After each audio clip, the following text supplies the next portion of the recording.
So hi students, hello everyone and welcome to our YouTube channel. So our today's topic is all common names from the organic chemistry. अब देखो हमारे पास जितने भी organic compounds हैं उनके जो name दिए जाते हैं वो IUPAC के द्वारा दिए जाते हैं. IUPAC means international unit of pure and applied chemistry. अब देखो कई बार क्वेश्चन क्या आ जाता है कि आपसे क्वेश्चन कॉमन नेम से पूछ लिया जाता है. फॉर एग्जांपल कि आपसे क्वेश्चन पूछ लिया कि do the reaction for the phenol. अब अगर आपको पता नहीं है कि फिनोल किस तरीके का ऑर्गेनिक कंपाउंड है, क्या उसका स्ट्रक्चर होगा, तो हम इसकी जो रिएक्शन है उसको प्रोसीड नहीं कर पाएंगे. तो इसलिए सभी कंपाउंड्स के जो हमारे पास IUPAC नेम है उसके साथ में जो मोस्ट कॉमन नेम्स हैं उन्हें भी हमें क्या करना पड़ेगा, याद रखना पड़ेगा. तो अब देखो हम स्टार्ट करते हैं. मैंने क्या किया है, ग्रुप वाइज सभी के सभी कंपाउंड्स को कैटेगराइज कर दिया है, जैसे कि alkanes, carboxylic acid, aldehydes, ether, इस तरीके से. तो सबसे पहले देखते हैं एल्केन्स. अब एल्केन्स हमारे पास वो फंक्शनल ग्रुप होते हैं जहाँ पे कार्बन की हाइब्रिडाइजेशन होगी sp3. Carbon is sp3 hybridised. अब देखो यहाँ पे क्या होगा, आइसो और नियो दिया हुआ है. अब आइसो का मतलब होता है 2 डिग्री और नियो मीन्स 3 डिग्री. हम इस तरीके से शॉर्ट में इसको बोल सकते हैं. आइसो में जो हमारा कार्बन होगा वो फर्दर 2 मिथाइल ग्रुप से अटैच्ड होगा और बाकी जो कार्बन चेन होगी वो इस तरीके से. नियो में जो कार्बन होगा वो फर्दर 3 मिथाइल ग्रुप से कनेक्टेड होगा. नियो में जो कार्बन होगा वो 3 मिथाइल ग्रुप से और बाकी सेम चलते रहेंगे. तो अगर मैं बात करूं, अगर मैं आपको पेंटेन बोलूं कि पेंटेन का आप मेरे को एक बार आइसो पेंटेन बना के दिखाओ, एक बार नियो पेंटेन. तो आइसो पेंटेन बनाने के लिए देखो क्या करना पड़ेगा. सबसे पहले एक कार्बन को 2 मिथाइल ग्रुप से अटैच कर दो. नेक्स्ट क्या बचेगा, पेंटेन में कितने होते हैं हमारे पास 5 कार्बन. पेंटेन कंटेन दो 5 कार्बन, तो 3 यहाँ पे यूटिलाइज हो चुके हैं, बचे 2. तब हम उसको यहाँ पे इस तरीके से लिख सकते हैं, this is isopentane. Neo pentane के लिए क्या बनाना पड़ेगा, एक कार्बन को 3 मिथाइल ग्रुप से अटैच करना पड़ेगा. अब देखो 4 कार्बन तो यूज़ हो चुके, बचा 1, तो this is neo pentane, right. अब देखो नेक्स्ट हम देखते हैं एल्कीन्स के लिए. अब एल्कीन में हमारे पास कार्बन क्या होता है, sp2 हाइब्रिडाइज्ड में होते हैं, ठीक है. अब यहाँ पे दिया हुआ है आपको एलीन और आइसोप्रीन. देखो कार्बन के बीच में अगर दूसरे कार्बन के साथ में डबल बॉन्ड होता है उसे ही हम क्या बोलते हैं, एल्कीन बोलते हैं. अब अगर कार्बन के दोनों तरफ हमारे पास क्या हो गया, डबल बॉन्ड, एक ऐसा कार्बन जो दोनों साइड से डबल बॉन्डेड है उसे हम बोलते हैं एलीन्स. और है नेक्स्ट आइसोप्रीन. आइसोप्रीन आपको याद रखना है, this is the monomer unit for natural rubber. Isoprene unit is the monomer of the natural rubber. अब देखो यहाँ पे क्या होता है, 4 कार्बन इस तरीके से 1 2 3 4 एक सीरीज में अटैच्ड है और सेकेंड कार्बन पे हमारे पास लगा हुआ है मिथाइल ग्रुप. वही सेम अगर मैं इस मिथाइल ग्रुप को क्लोरीन से रिप्लेस कर दूँ तब हमारे पास बन जाता है इस तरीके से. एक बार ड्रॉ कर लेते हैं, CH double bond CH2 and this is Cl. मैंने क्या किया, CH3 को रिप्लेस कर दिया है क्लोरीन से, तब हमारे पास बनता है सिंथेटिक रबर का मोनोमर यूनिट, सिंथेटिक रबर. अगर पूछ लिया जाए कि नेचुरल रबर किससे बनता है तो हमारे पास बनता है आइसोप्रीन से और सिंथेटिक बनता है हमारे पास क्लोरोप्रीन. देखो मिथाइल की जगह पे क्लोरीन लगाया तो उसका नाम बन जाएगा क्लोरोप्रीन. अब देखो नेक्स्ट इज अल्काइल्स. अब अल्काइन में दे रखा है हमारे पास कि अल्काइन क्या होता है, कार्बन ट्रिपल बॉन्ड कार्बन और इसकी हाइब्रिडाइजेशन होगी sp और जो ज्योमेट्री बनेगी वो बनेगी लीनियर. अब यहाँ पे दे रखा है एसिटलीन. देखो बच्चों जहाँ पे भी आपको ऐसे एसिड वर्ड मिल जाएगा वो रिप्रेजेंट करता है CH3 को. वो किसको रिप्रेजेंट करता है, CH3 को. मीन्स एक कार्बन से रिलेटेड जो भी होगा. अब एसिटलीन बोला है तो हम यहाँ पे क्या बनाएंगे, इस तरीके से कार्बन कार्बन के बीच में ट्रिपल बॉन्ड. अब एक कार्बन के बीच में तो ट्रिपल बॉन्ड नहीं बन सकता ना, इसलिए हमें क्या रिप्रेजेंट करना पड़ा यहाँ पे, सेकेंड कार्बन. नेक्स्ट मूव करते हैं अल्काइल हलाइड्स. अब देखो हलाइड मीन्स होते हैं हेलोजन. हेलोजन्स कौन से, fluorine, chlorine, bromine, iodine, these are the halogens. और अल्काइल ग्रुप हमारे पास कब बनेगा, जब हमारे पास क्या होता है, अल्केन एक हाइड्रोजन का लॉस कर दे, जब बनता है अल्काइल ग्रुप. फॉर एग्जांपल मेरे पास मीथेन था CH4 और इसने क्या किया, एक हाइड्रोजन का लॉस करके CH3 बना लिया, तो this is methyl. Similarly ethane था C2H5, इसने एक हाइड्रोजन का लॉस किया और C2H4 बना लिया, ये हो जाएगा इथाइल. ओके. अब यहाँ पे गिवन है vinyl dihalides and gem die halides.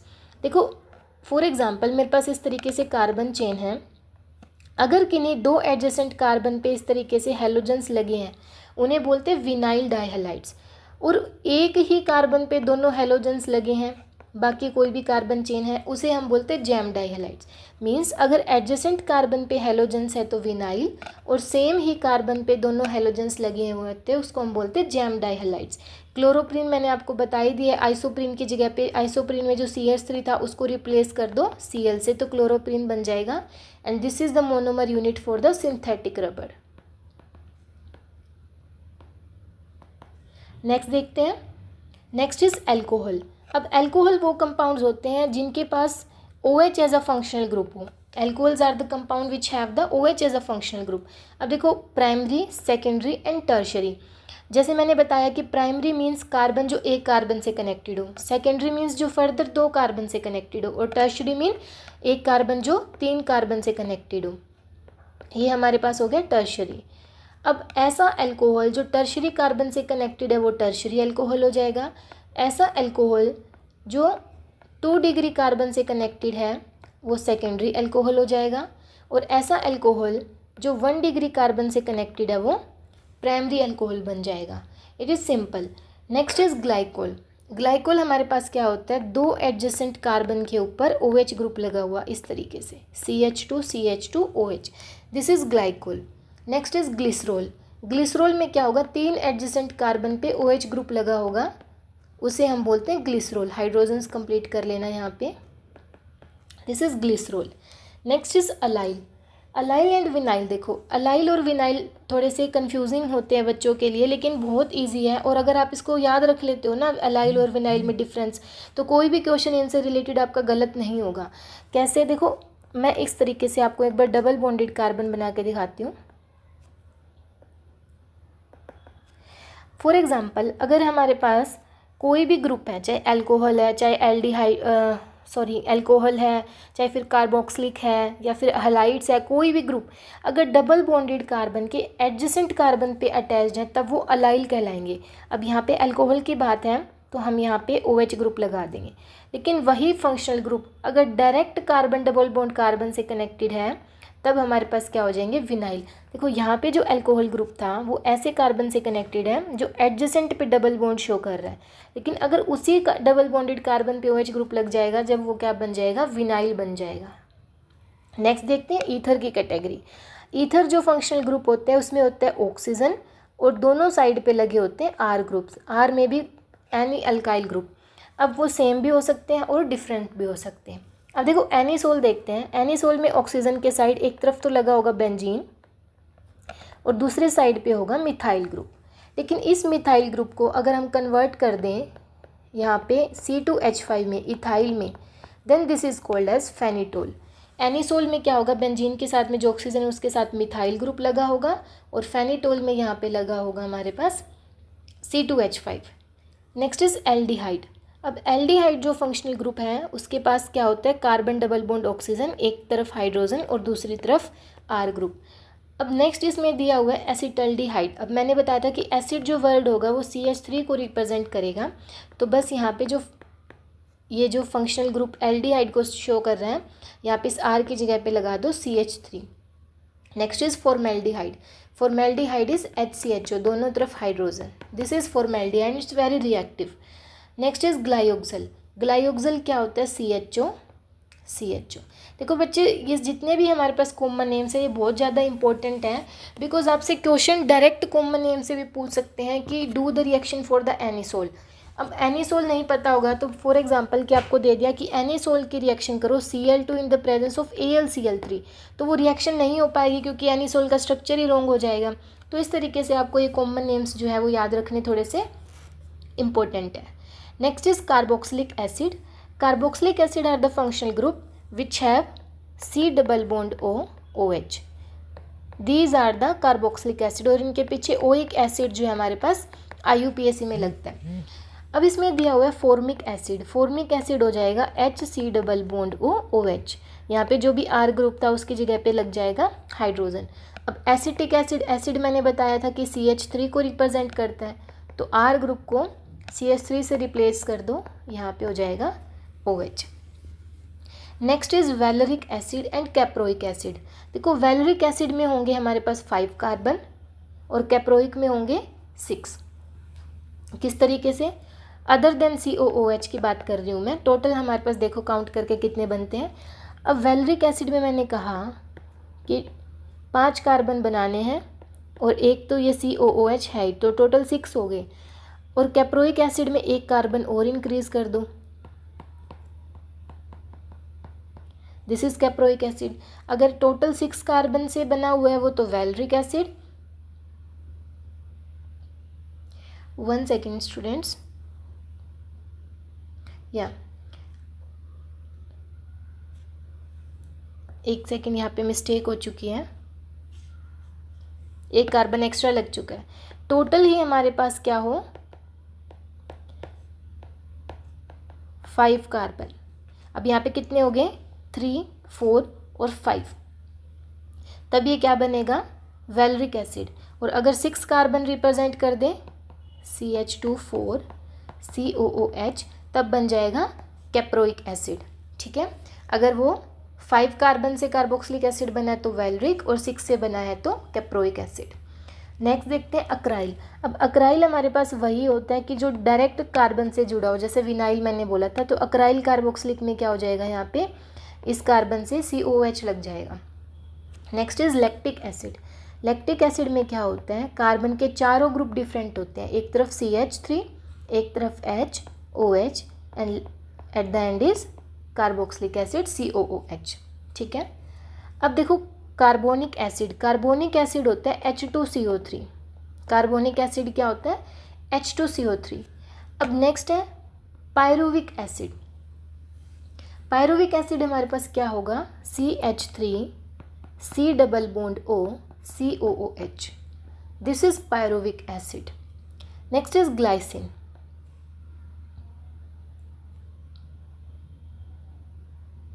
Glycine is NH2 CH2 COOH, NH2 CH2 COOH, this is glycine. और एडिपिक एसिड में क्या होगा, 6 कार्बन होंगे टोटल, और ये दोनों तरफ इसके कार्बोक्सिलिक एसिड ग्रुप लगा होगा। एडिपिक एसिड में क्या होंगे, 6 कार्बन और इसके दोनों तरफ कार्बोक्सिलिक एसिड ग्रुप लगा होगा। ठीक है, next is cinnamic acid. Cinnamic acid में क्या होता है, benzene CH double bond CH COOH, this is cinnamic acid. And oxalic acid में क्या होगा, यहाँ पे COOH COOH। Di carboxylic acid को हम क्या बोलते हैं, ऑक्सैलिक एसिड बोलते हैं। Next is malonic and succinic acid. देखो मेलोनिक एसिड होगा CH2, इसी कार्बन पे दोनों कार्बोक्सिलिक एसिड लगे हों, दिस इज मेलोनिक एसिड। लेकिन अगर 1 कार्बन और इंक्रीज कर दें हम इस तरीके से, अब दोनों पे COH लगाएं, तो ये बन जाएगा सक्सिनिक एसिड। अगर एक ही कार्बन पे जुड़े हैं तो मेलोनिक, और 1 कार्बन और इंक्रीज करके लगा दिया तो succinic. Next is malic acid. देखो मैलिक एसिड में जो बनता है वो बनता है सिस अरेंजमेंट। सिस मीन्स कि जो दोनों कार्बोक्सिलिक ग्रुप है, दो सेम ग्रुप है, वो एक साइड पे हो, सेम साइड पे हो। लेकिन अगर इसी का ही हम ट्रांस वर्जन बना दें इस तरीके से, तो ये बन जाएगा फ्यूमेरिक एसिड। अगर सिस अरेंजमेंट है तो मैलिक एसिड, और अगर ट्रांस अरेंजमेंट बन जाएगी तो फ्यूमेरिक एसिड हो जाएगा। ठीक है, नेक्स्ट देखते हैं फोजीन। तो फोजीन जो है ये बनेगा C डबल बॉन्ड O, एक तरफ Cl और Cl, these are the derivatives.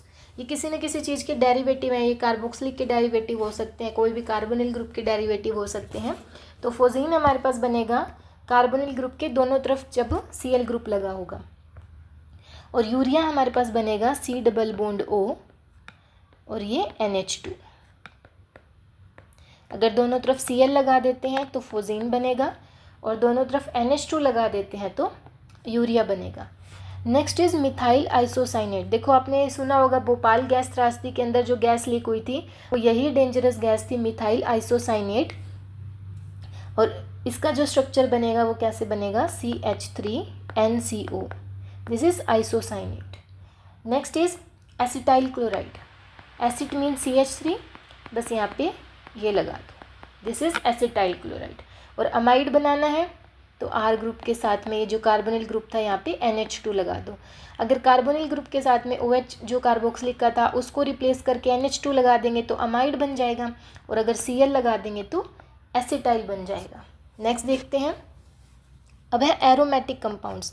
देखो एरोमेटिक के बारे में जो बताया था वो हक्कल साइंटिस्ट ने बताया था, और इसने बताया था कि जो भी 4n+2 इलेक्ट्रॉन्स रूल को फॉलो करेगा वही हमारा क्या होता है, एरोमेटिक कंपाउंड्स होते हैं। तो सबसे पहले देखते हैं एंथ्रासीन। एंथ्रासीन में 3 बेंजीन रिंग इस तरीके से डायरेक्टली कनेक्टेड होंगे। एंथ्रासीन में 3 बेंजीन रिंग डायरेक्टली कनेक्टेड होंगे। फिर है पिरिडीन। पिरिडीन में क्या होता है, बेंजीन का जो स्ट्रक्चर होता है उसमें एक कार्बन को हटा के रिप्रेजेंट कर दो नाइट्रोजन को, एक कार्बन को हटा के हम वहाँ पे लगा देंगे नाइट्रोजन। Next is thiophene. अब थायोफीन में क्या होगा, 5 मेंबर्ड की रिंग होगी और यहाँ पे लगा हुआ सल्फर इस तरीके से, ये भी एरोमेटिक है। और पायरोल में लगेगा यहाँ पे नाइट्रोजन, और फ्यूरान में ऑक्सीजन। ये तीनों अपने याद रखने हैं, these are very important. Thiophene में लगेगा सल्फर, पायरोल में लगेगा नाइट्रोजन, और फ्यूरान में लगेगा ऑक्सीजन। ठीक है, नेक्स्ट देखते हैं। नेक्स्ट लिखा हुआ है सल्फानिलिक एसिड। देखो इसमें क्या होगा, बेंजीन के साथ में पैरा पोजीशन पे एक तरफ होगा NH2 और दूसरी तरफ SO3H। ये इतना ज़्यादा इंपॉर्टेंट नहीं है तो इट्स ओके। नेक्स्ट देखते हैं xylene. Xylene is very important. Xylene और क्रीसोल ये दोनों बहुत इंपॉर्टेंट है। अब देखो जाइलिन में क्या होता है, हमारे पास बेंजीन के साथ में 2 मिथाइल ग्रुप अटैच्ड होंगे। जाइलिन में क्या होगा, 2 CH3 eight benzene, 2 CH3 eight benzene. अब अगर उनको ऑर्थो पूछा है तो आप ऑर्थो पोजीशन पे लगा दो, मेटा पूछा है तो दोनों मिथाइल ग्रुप्स मेटा पे आ जाएंगे, और पैरा पूछा है तो दोनों मिथाइल ग्रुप्स को आप पैरा पोजीशन पे एडजस्ट कर सकते हो। ठीक है, next is alpha naphthol and beta naphthol. देखो नाइट्रोबेंजीन तो बिल्कुल सिंपल है, बेंजीन के ऊपर बस नाइट्रो ग्रुप लगा दो। एक और होता है एनेलिन। एनेलिन में क्या होगा, बेंजीन के ऊपर NH2। If benzene contain NH2 as a group तो एनेलिन हो जाएगा, NO2 है तो नाइट्रोबेंजीन हो जाएगा। अब अल्फा नेफ्थोल और बीटा नेफ्थोल में क्या होगा, इस तरीके से,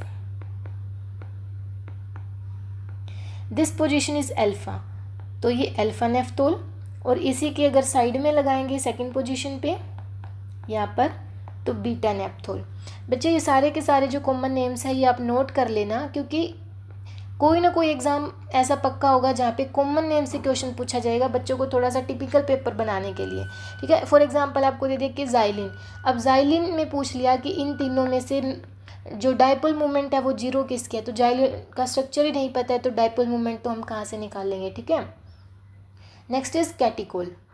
अब देखो कैटिकोल, रिसोर्सिनोल और क्यूनोल ये तीनों आपस में कनेक्टेड है और इनमें होता है 2OH ग्रुप एट बेंजीन,